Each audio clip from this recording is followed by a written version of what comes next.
A verdade isolada. O vírus da polarização política se espalhou durante a pandemia do Covid-19 e infelizmente embarcou no campo microbiológico e molecular. Advogados, políticos, artistas, funcionários públicos e corretores de imóveis, de um dia para o outro se transformaram em peritos de infectologia, epidemiologia e engenharia genética. Indicada pelos criadores do vírus como estratégia de contenção da epidemia, vários países adotaram o isolamento social. Isolar ou não isolar? Eis a tensão. O lendário Luís IV, rei da França, dizia que a impaciência em vencer pode rapidamente nos fazer perder. Não custa perguntar: a China inteira ficou isolada? Ditaduras são confiáveis? O Partido Comunista Chinês merece algum crédito?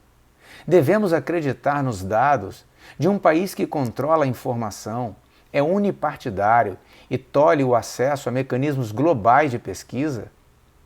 O isolamento social é óbvio demais para ser levado a sério. Deve ser por isso que a imprensa publicou em letras garrafais, abre aspas, surto controlado no Japão, sem isolamento, intriga especialistas, fecha aspas. Desconfiar de coerências unilaterais, evidências fervorosas e, principalmente, especialistas de última hora, deveria ser um ritual inato do cérebro. Não custa lembrar Bertrand Russell: o fervor se faz necessário quando se trata de sustentar uma opinião que é duvidosa ou falsa. Acreditar que uma estrutura de alvenaria é capaz de isolar pessoas de um vírus microscópico que se faz presente por meio de superfícies, objetos e de um elemento tão dinâmico como o ar é, sem dúvida, subestimar a natureza e o pensamento. Como isolar completamente alguém que precisa comer, obter produtos de necessidade básica e serviços essenciais que vêm exatamente de um ambiente externo suspeito de contaminação? Será que faz sentido enxergar tanta complexidade com tamanha banalidade? Mas antes de sepultar com ciência a ineficácia do distanciamento social, vamos abrir a cova dessa farsa. Existem incontáveis estudos científicos que atestam a falácia do isolamento numa pandemia e nenhum com todas as variáveis indispensáveis que confirme seu êxito. Um dos mais assertivos sobre o fracasso da medida foi o Nobel de Química Michael Levy. O lockdown mata mais vidas do que salva. O patologista alemão Klaus Puscher, chefe do Instituto de Medicina Forense do Hospital de Hamburgo, concorda em número e grau.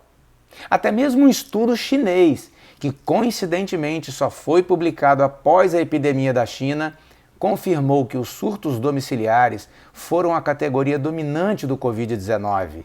254 de 318 surtos, um total de 79,9% de contaminações.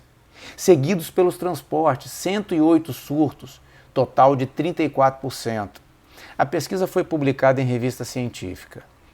Os números do estado de Nova York são inegáveis e afirmam que 84% das pessoas se contaminaram em casa ou em trabalhos não essenciais, 18% em casas de repouso, que são ambientes fechados, e apenas 6% dos contaminados eram de trabalhadores essenciais sem isolamento que usam transporte público, táxis ou se locomovem a pé. Eu repito, apenas 6% se contaminaram nas ruas.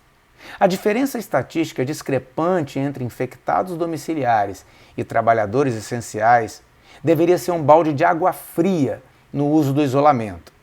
Mas parece que o mais importante é justificar a manutenção da medida através de argumentos ilusionistas como o uso do futuro do pretérito. Ah, poderia estar pior. Ah, estaria muito pior.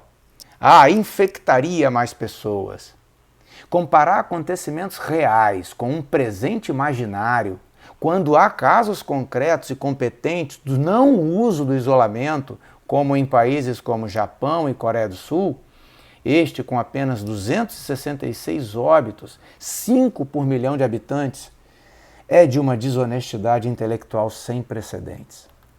Na Europa, os números são ainda mais surpreendentes. Itália, Espanha, França e Reino Unido determinaram o isolamento máximo desde o início da epidemia e ainda assim estão entre os maiores índices de mortalidade: 33 mil, 28 mil, 28 mil e 36 mil óbitos, respectivamente. Como é que milhares de famílias inteiras se contaminaram, isoladas há 60 dias?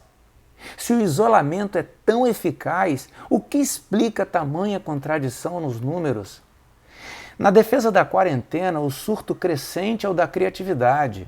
Há quem divulgue dados com base em suposição, hipóteses e até adivinhação sobre como e onde se contaminou com um vírus que é invisível.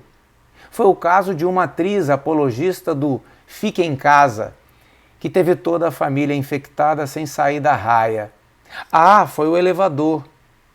E se você perguntar às autoridades por que em todos os lugares isolados há 70 dias com álcool gel e máscaras as contaminações não param de crescer, eles sempre têm uma ideia criativa para justificar o injustificável. Enquanto a gente espera o fim do contrato publicitário entre o vírus e grande parte da imprensa, vamos agora aos 3 fatores que enterram completamente a tese do isolamento social sem deixar fresta de dúvida: o emocional, o biológico e o genético, que atuam entrelaçados. Apesar da medicina não ser uma ciência exata, os dados são graves e inequívocos, todos obtidos através de institutos de pesquisa e cientistas respeitados mundialmente. O primeiro fator é o emocional, estudado pela psiconeuroimunologia. O ser humano é um ser social, tendo evoluído biologicamente conectado a pessoas. A ruptura das relações sociais através de confinamento promove uma liberação excessiva de hormônios como o cortisol, que predispõe o indivíduo a mais infecções devido à imunossupressão relativa.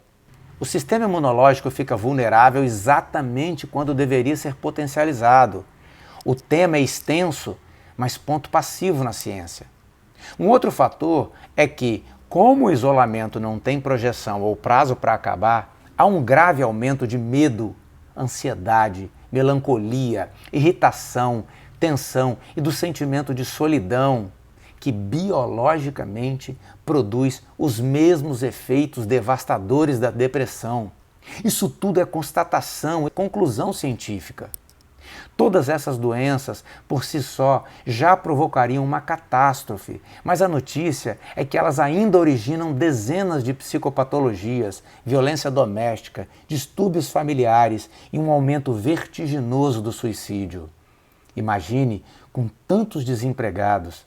Agora responde: que tipo de saúde mental e sistema imunológico possui uma pessoa sem contato humano, sem liberdade, sem movimento e repleto das mais nocivas emoções? Onde estão os humanistas nessas horas? O segundo fator é microbiológico e atinge o sistema imunitário. Uma pessoa isolada por vários dias, que lava as mãos com frequência e perde contato com outros vírus